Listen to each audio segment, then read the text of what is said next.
Vice Media is laying off 155 employees, and this comes shortly after a report from the Wall Street Journal that they were going to lay off around 300 people. They said, no, those are just planning documents. And then here we are. They're actually laying people off. I think we are faced with the end of this leftist digital media wave, this venture capital funded, hyper partisan, rage bait social justice nonsense. It is hurting. It is dying out. Now, I have some predictions I can make. We'll read the story, but I got a big announcement too. First, I think independent commentary like mine is going to do well. So for the time being, YouTube is purging a lot of channels, independent political commentary. We'll see who survives this, if anyone. I think conservative commentary websites will survive, and I think legacy media is going to survive. Big cable channels will probably hurt a little bit. But I think, the New York Times, the Wall Street Journal, these websites are gonna do well. And that might be a good thing. It might actually force political opinion to be more moderate because especially these websites, well, I don't know. It's hard to predict. It is. What I can say is we have seen a massive wave of layoffs across the digital space. The coronavirus only made things worse. This is entirely predictable. The fuel for the culture war, the lies, the deception, the fake news, the activists in media are being purged. It is glorious. Now, I want to read you about what's going on here, but I got a big announcement, and I'll just touch on it very briefly, and then we'll come back to the story, but you're going to love this. You may be familiar with SCNR. Maybe you're not. Last year, with a couple friends, we launched Subverse, basically just Subverse as media. We recently rebranded, and now it's SCNR. You can find it at SCNR.com. There's still a lot going on. I know some people are like, I don't like the acronym and, whatever. I was like, just give us a minute. Come on. There's a lot of work happening here. But we published a trailer for SCNR, introducing SCNR, your guide to dystopia on YouTube. It's got around 20,000 views. Many people very much like it. You can see I give it a big old thumbs up. And some people said things like, wow, this is kind of like what Vice used to be before they got all woke. Kind of like what Vice used to be, yeah. Well, I'm just going to say it. One of the people now running the show is the former editor-in-chief of Vice, who left not too long after I did. He was at Vice. It's Rocco Castoro, former editor-in-chief. He was at Vice, basically running global editorial. I don't want to pretend like I know every little detail, every little job he did. So I'll just leave it there. He basically ran things. He was there at a time when Vice expanded from, multi-million-dollar company to billion-dollar company. And he was in charge of a lot of things. He was also a correspondent. And so he's now involved. And so many people may have noticed the style of content, the things that we're doing. So let me just say, look, I left, I believe, right around the time that Vice was kind of peaking out, a little bit earlier, because they did, in terms of revenue, hit a good stride around 2018 with some reports say $600 to $500 million. But I left because I could see the corporate writing on the wall. They started becoming woke. It started becoming rage baity and sensationalist, and it started getting, just not fun. There are a lot of other reasons I didn't want to be there. And shortly after, I don't know how long Rocco ended up staying afterwards. But it's been quite some time. Now, I've always loved doing this style of content. For those that aren't familiar, I was the first and founding member of Vice News Vertical. Not the Vice organization, but basically when I came into Vice, there was no Vice News standalone. The content I had produced, like Ukraine, Venezuela, or actually, no, I think I had to come back from Venezuela. We almost produced something in Venezuela. I did Ukraine, Egypt, Thailand, and we put all that out under Vice, and people really liked it. It was getting millions of hits. Then they decided, we had a bunch of conversations. They decided to create a vertical Vice News. It's actually a bit more complicated than that, but I was the first person that was brought on before there even was a Vice News. And then they basically used a lot of what I was doing and expanded it. I ended up leaving late 2014, and it was sad to see Vice become something not good. It just started getting worse. And for whatever reason, that's what happened. So yes, SCNR does look a lot like Vice. And it will be what I liked about original Vice was fun, entertaining, edgy, personal, verite style content. So it's like you get someone on the ground experiencing and telling you what's going on. Not so much gonzo reporting, but just like honest, here's what I see happening. This is my perspective on the ground. I'm but one person. Things like that. Also tracking, interesting stories. A lot of people don't know this, but I was a field producer on a story we did about North Korea. It's called the North Korean Motorcycle Diaries. You can check it out. There used to be a lot of really cool stuff coming out of Vice. And then it became, in my opinion, like a lot of the stuff they started producing was a bit generic. And then their articles just became fake news. And it's funny, actually. Vice wrote about me last year and called me an extremely online lefty. And then another guy at Vice wrote that I was like right wing. Dude, I worked there. These people know who I am. There's a lot of people there who still know who I am. And my opinions, for the most part, have not changed since I worked at Vice. Some things, but for the most part, I'm the same person. Vice has changed. And I've talked a bit about why. Let me read you this news about these layoffs, and then I'll talk to you about what I think happened. And I'll probably get in trouble because I'm gonna say some stuff that's probably gonna get me in trouble because I don't know if I'm allowed to say it. I'm gonna say it anyway. So let's just read. Hollywood Reporter says, citing business challenges and a low return on investment from resources spent on producing content for digital platforms, Vice Media CEO Nancy Dubik, I don't know how to pronounce her name, announced plans on Friday morning for 155 employees to be laid off. In a memo, Dubik said that 55 staffers will be cut on Friday in the U.S. and that approximately 100 staffers will be cut abroad over the coming weeks. I want you to know that we've done absolutely everything we could to protect these positions for as long as possible. And your time and contributions will forever be a part of who we are and who we will become, she wrote in a memo obtained by the Hollywood Reporter. In February 29, as part of a reorganization, the company cut 10% of its staff, or approximately 250 people. In the memo, Dubik told staffers that tough decisions had to be made about the company's digital teams, which she said account for 50% of Vice's headcount costs, but only generate 21% of the company's revenue. Looking at our business holistically, this imbalance needed to be addressed for the long-term health of the company. The global spread of the coronavirus pandemic has completely upended the digital media business model, resulting in layoffs or furloughs at almost every prominent company in the industry. On Thursday, the global business publication Quartz laid off 80 employees, representing 40% of its staff. And on Wednesday, magazine giant Condé Nast laid off 100 staffers in the U.S. Now, this is funny. The Wall Street Journal reported Vice Media document lays out plan for layoffs amid coronavirus pandemic. And then they came out and said, they're pushing back, that there weren't going to be layoffs. Well, there were. That's just, that's the way things go, man. Shane Smith started the company with Sarush Alvi, Gavin McInnes, and I think they're all, in their own respects, cool dudes to varying degrees. Gavin's kind of gone off and, he pushed the boundaries a bit too much, to say the least. But Shane stepped down as CEO a couple of years ago, and I knew before he did it, I knew the moment he did it, I was like, man, those people who made investments in Vice, that was a bad move. I mean, no disrespect to Shane, but Shane was the man. He was the guy, he was the captain of that ship. He knew what it was, he knew where it was going, he knew how to make it happen. And as soon as he stepped down, I was like, that's it. And that was it.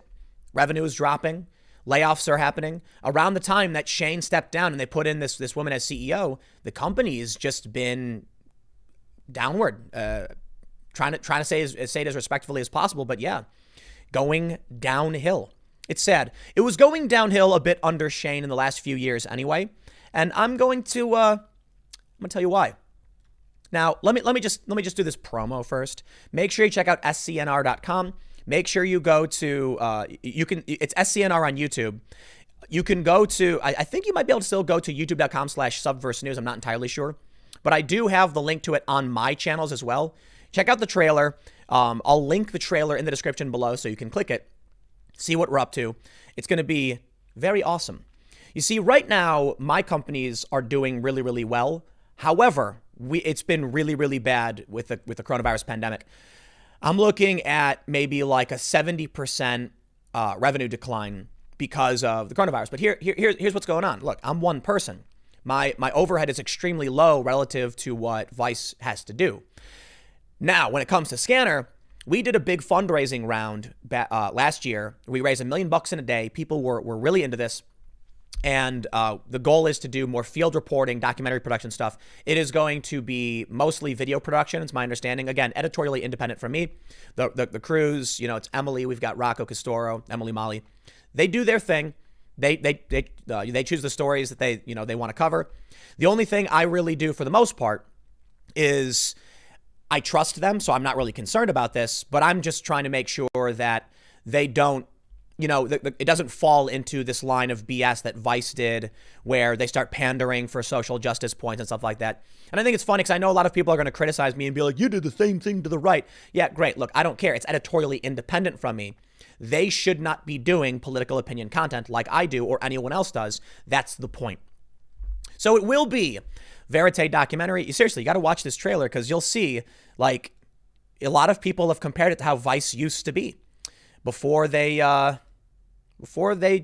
don't know, kind of just lost it, I guess. Let me tell you why they lost it. I have friends who are higher ups there. For the longest time, Vice had been this edgy, wild ride.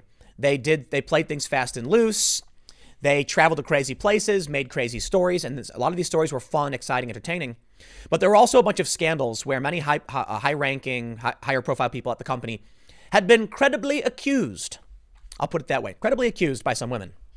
I was told by someone higher up that around the time I was leaving, the investors were getting scared. People who had put in hundreds of millions of dollars, that the social justice outrage would result in the company becoming valueless. It would destroy their investment. And so they said, you need to embrace woke social justice and feminism so that we can avoid these attacks in the press. Basically, get woke, go broke. It's the easiest way to explain what happened to Vice. Now, as far as it goes with the founders and Shane, I mean, they all became extremely wealthy. I think Shane's a billionaire. I don't know how much he actually cashed out of the company, but he stepped down. He's chairman of the board. He's no longer CEO. He's doing his thing. He's doing his shows. He built a massive media empire, made it worth one of the most valuable companies in media, one of the fastest growing companies in media. And then he stepped down. And since then, it's been just not good for the company. This is one of the biggest pitfalls that we saw many of these companies fall into. When I left Vice, I went to a company called Fusion, which was set up by ABC News and Univision. Their goal, the reason they wanted to hire me was because they wanted to be like Vice. Everybody did. And they would say things like, the goal is to be nice Vice. Oh, I'll tell you what, everybody said that. People from Discovery Networks were saying it. Everybody was saying, how can we do this? One of the challenges that Vice had was that they were edgy boys. And they would go and talk about drugs and craziness, and they would swear and cuss. And they're like, if we can get that energy, that rough punk rock on the ground, almost Gonzo style journalism, but avoid all of this, over the top edginess, we can make some real money.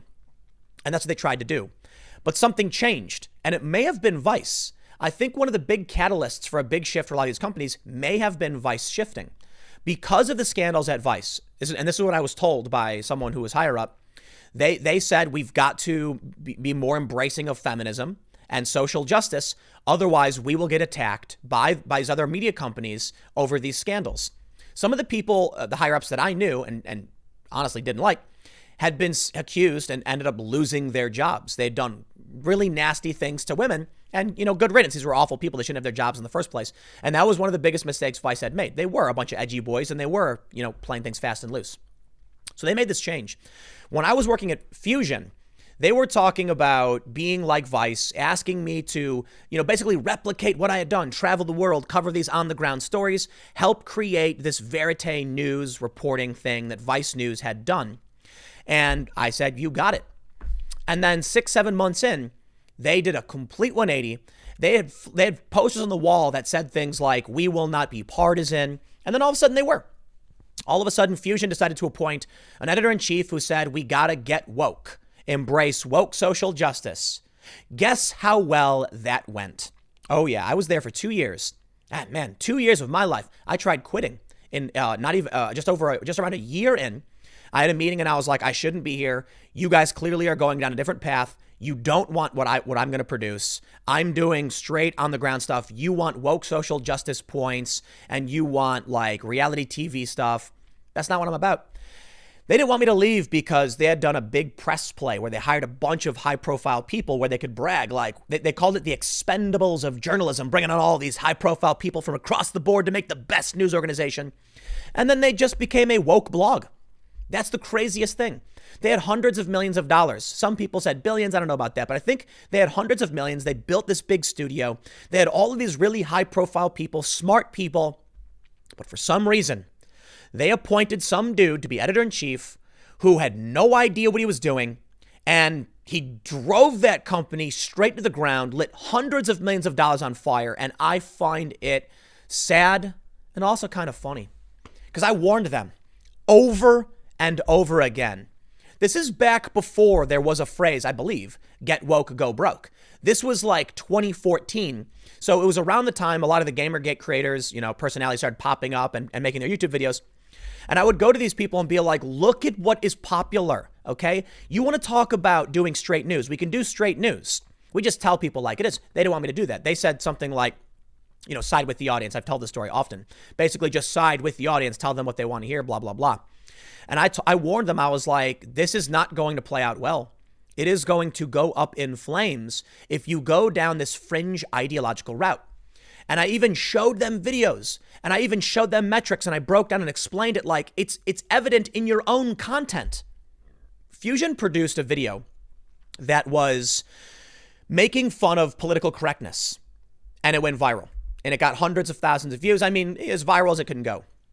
And I said, look at the content you produce when you do the SJW stuff, the social justice activist. Nothing. Nobody wants it. You get 100 views. You do this one video that was a funny sketch mocking social justice, and you got hundreds of thousands. You doubled your subs. This is working. From a marketing point of view, from a cultural point of view, why would you embrace the angry nobodies instead of the regular people? Look at Dave Chappelle. Look at Joe Rogan. Look at Ricky Gervais. Look how popular and successful they are just being regular people. So there's a bunch of ways you can look at it. They say get woke, go broke. And I like that. It's a very surface level thing. What you need to understand is that what it really comes down to is market share, market size. Vice was trying to be generalist. Like they wanted to become, I think Shane called it the CNN of the street. So you've got to become more moderate in your opinions, honestly, so that you can attract a wider audience. Now things are hyper polarizing, and especially at that time, it was hard to figure out where you wanted to be. But they all decided to take a hard bet on a small group of fringe activists, and it was a mistake. I never told them be right wing. Absolutely not. I said don't do that and don't go left. Just be regular people. Just be middle of the road. Call things out. Don't play politics. Don't pander to these activists. Nah. What happened was they saw some minor successes with some viral videos. They ran full speed with it. And then when they realized it was just one or two, videos because they pandered to fringe activists, they were trapped. They had created this editorial strategy. Now, as for Vice, I left before all that started happening. And I left because I could see some of the writing on the wall. The company was becoming more and more corporate. They had to. They were growing, they're expanding. And I was like, man, when I first started watching Vice videos and I was really into this, they were just off the cuff, edgy, hanging out in this big old warehouse doing their thing. And that's what I wanted to be a part of. So I'll tell you what. SCNR is doing its own thing. It is editorially independent. I do not dictate content. I honestly don't even know half the stories. I don't even know where they are at any given time. They do their thing. They report their thing. When there are certain issues that come up, then I, step in. I am active, involved, but I want to make sure that there's no accusations of bias. That's the point. SCNR is going to be legit. There's going to be issues where, journalists get things wrong. But you will not see me dictating what they're covering, when they're covering it, why they're covering it. Never going to happen. That's on purpose. I do political commentary. I've complained about myself. I just complained about myself in the last video. So what I want to see happen is legit news, on the ground reporting, real interviews, because I want that to succeed and survive. CNN has gone the other route. They've become reality television. Well, something has to be done. The good news is, I'll put it this way. Matt Taibbi, journalist, was on the Joe Rogan podcast, and he said there is a major hole in the market. If someone makes something like this, it will do really, really well because everyone's craving it. That's correct. They are. That's the point. You come to me, you're going to get my commentary, my opinion. If you come to SCNR, you're not going to get that. And you know what? There are, CNN knows it. The path to quick cash and easy money is to play, dance around in the muck and the mire with everybody else. It's sad. Look, I don't think what I do is the most prestigious political commentary, news journalism reporting. It's like, no, it's me hanging out in my home studio and I talk about how I feel about things. I'm very self-deprecating. If you for those of you that actually follow my content, I just talk about how I complain about my feelings on the internet, and apparently people want to listen to it. This is going to be something different. CNN was supposed to be news. MSNBC was. MSNBC has gone full conspiracy theorist. They've embraced it. They won't even fact check or correct. They have no idea what they're doing.